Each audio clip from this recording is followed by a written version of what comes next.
саламатсыздарбы? Бүгүн биз сиздер менен Deo Matiz'in плюс минус жактарын карап көрөбүз. Видеону акырына чейин көрүп, комментарийлериңиздерди, ой жүгүртүүлөрүңүздөрдү калтырыңыздар.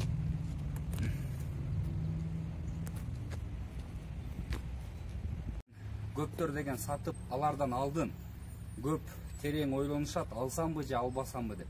Deo Matiz жөнүндө мен бүгүн сиздерге плюстарын, минустарын айтмакчымын. Дегенкиси ар бир компания, ар бир завод бул машиналарды иштеп чыгардан алдын терең ой жүгүртүшөт.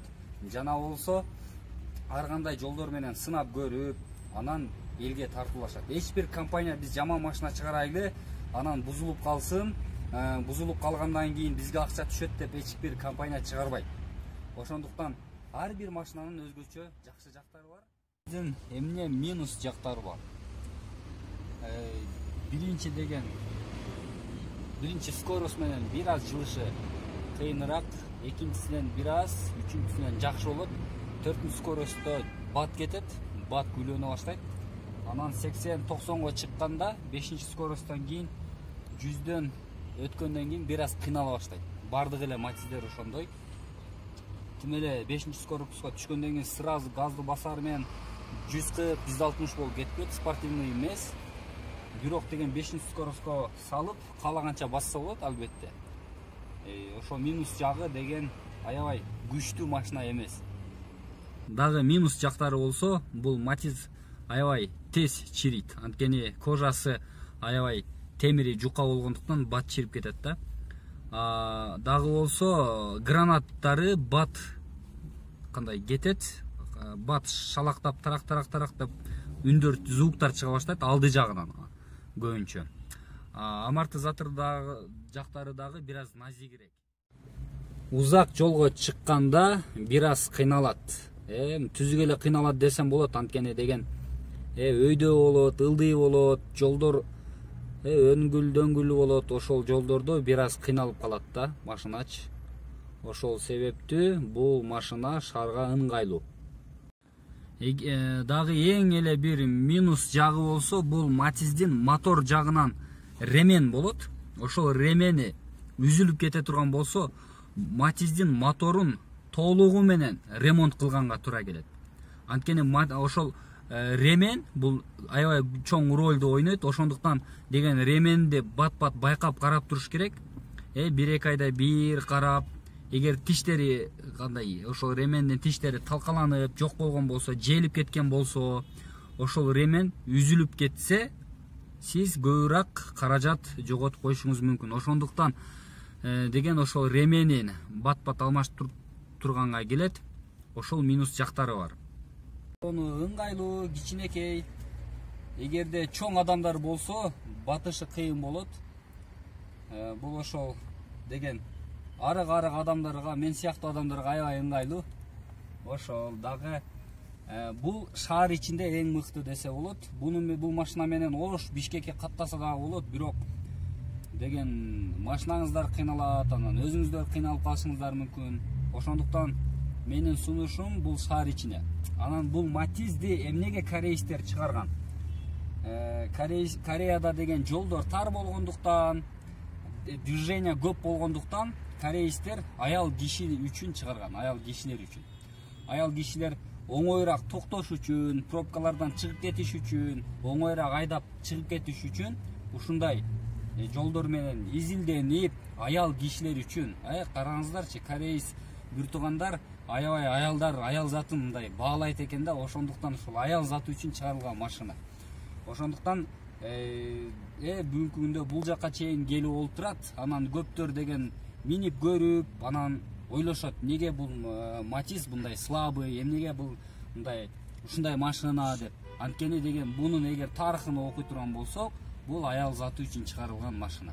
Анан биз билебиз, аял кишилердин деген денеси дагы, кожасы мындайча айтканда назик болот.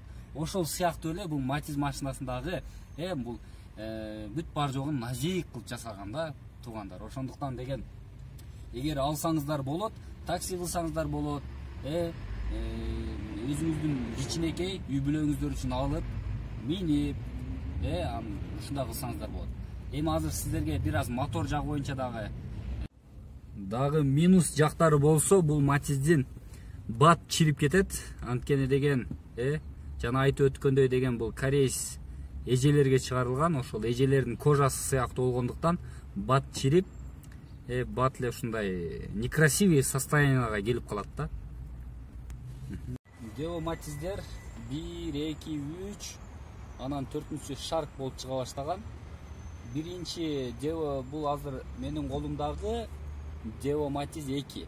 Бунун салмагы болсо 850 килограмм, бириники болсо 920 килограмм. Ушундай өзгөчөлүктөрү бар.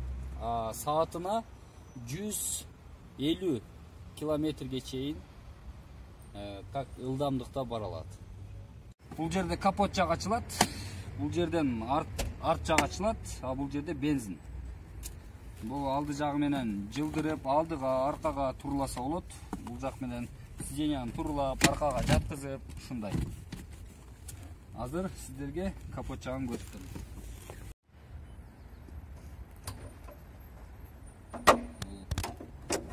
Бул кичинекей мотору.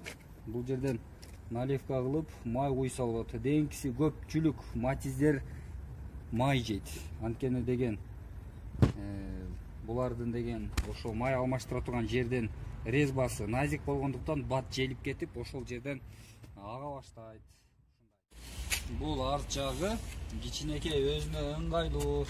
Ошо айтып өткөндөй деген такси кылганга, адамдардын бир аз жүгүн салганга, же болбосо кичинекей үй бүлөлөргө ыңгайлуу машина. Ошо балдардын кийим кечесин салып, ушундай кылганга жакшы.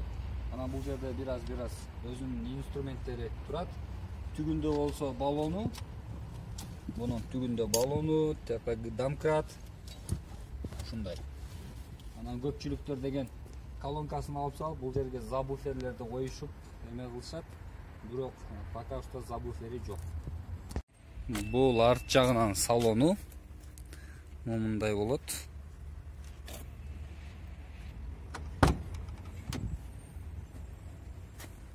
Мына ушундай ушундай машина.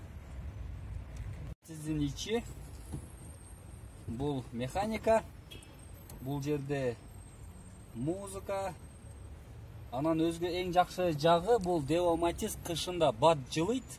Анткени ичи кичинекей болгондуктан печкалар дагы жакшы, бат жылып берет. 5 скоростьтон турат. 1, 2, 3, 4, 5 и задний ход. Плюс жактары болсо, бул Део Матиз экономичный. Жаш үй бүлөлөргө, же болбосо такси кылган адамдар үчүн аябай ыңгайлуу машина.